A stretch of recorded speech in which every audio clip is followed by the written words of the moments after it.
Bonjour à tous, je m'appelle Frédéric Gabriel Wicheski. Gabriel est mon deuxième prénom, celui de ma grand-mère maternelle, et également celui d'un archange, l'archange Gabriel, qui n'est autre qu'un de mes guides principaux et qui est là aujourd'hui avec nous pour deux raisons. La première, je l'ai appelé tout simplement pour m'aider à faire cette vidéo parce que je suis pas très à l'aise devant des caméras et pour parler de moi. Je suis beaucoup plus à l'aise en public pour faire des conférences, des ateliers et autres, plutôt que cet exercice-là en fait, tout simplement. Et la deuxième chose, c'est parce qu'il a un message à nous délivrer. Donc, Gabriel, Archange Gabriel et moi, nous allons faire prochainement une vidéo concernant son rôle, son fonctionnement, comment entrer en communication avec lui et surtout comment recevoir et entendre les messages qu'il a à nous dire. Mais tout d'abord, nous allons parler un petit peu de moi. Et oui, je vais être un peu égoïste. La plupart d'entre vous m'ont demandé de faire une vidéo de présentation, chose faite actuellement. Donc, je suis née en 1975, j'ai 41 ans aujourd'hui et depuis que je suis petite, je me sens différente des autres et surtout, je disais à mes proches, je suis pas à ma place. Je sais pas pourquoi, mais j'étais pas à ma place et je répétais tout le temps ça. Je suis pas à ma place, je dois pas être là, je dois être ailleurs, mais je dois pas être ici. Je comprenais pas pourquoi je disais ça et jusqu'au jour où j'ai compris effectivement que j'étais connectée à là-haut et que j'avais un problème de chakra racine, donc d'ancrage. Chose que j'ai pu rétablir aujourd'hui, j'ai trouvé cet équilibre. Donc, comme je vous disais, quand j'étais petite, je voyageais à travers le temps, les époques. Donc, mon passage, c'était quoi en fait? Mon passage, c'était de l'eau. Je visualisais de l'eau et je passais à travers. L'eau, ça pouvait être la mer, un océan, ça pouvait être des lacs, des étangs, des ruisseaux ou tout simplement un verre d'eau. Je le visualisais et j'étais de l'autre côté, ce qui m'a permis de visiter énormément de pays tels que l'Égypte, l'Afrique, le Canada, mais aussi l'Australie et bien d'autres encore. Et c'est là que j'ai pu rencontrer de magnifiques personnes, de très très belles âmes, de toute culture, de tout âge, de toute religion. Et sachez que de l'autre côté, il n'y a pas de barrière de langue, chose que nous avons sur cette vie terrestre, la barrière de la langue.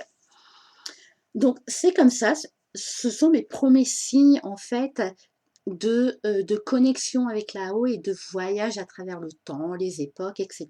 Je faisais pas mal de rêves aussi, des rêves prémonitoires, de vie antérieure, mais aussi pas mal de messages de guide pour ma propre évolution et l'évolution de mes proches.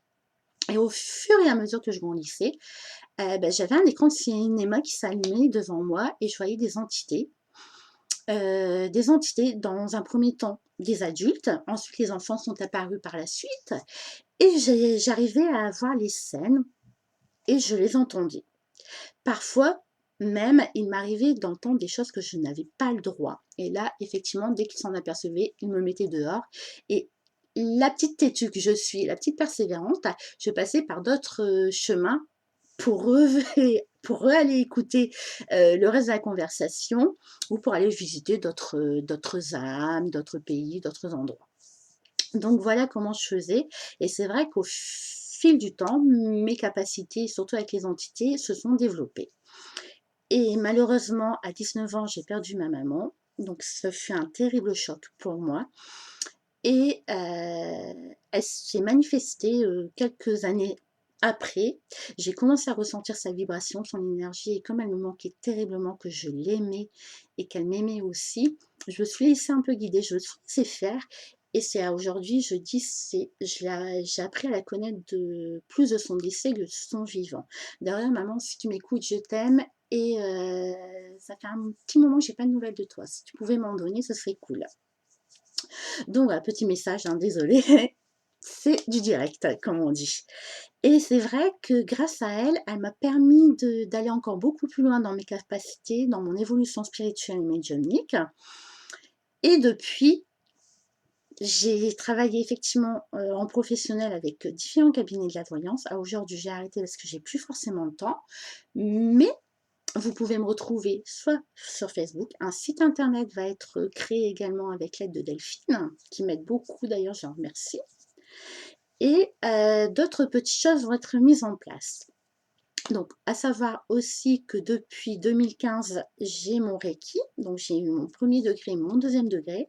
Je travaille beaucoup avec les énergies universelles pour aider et soulager les personnes.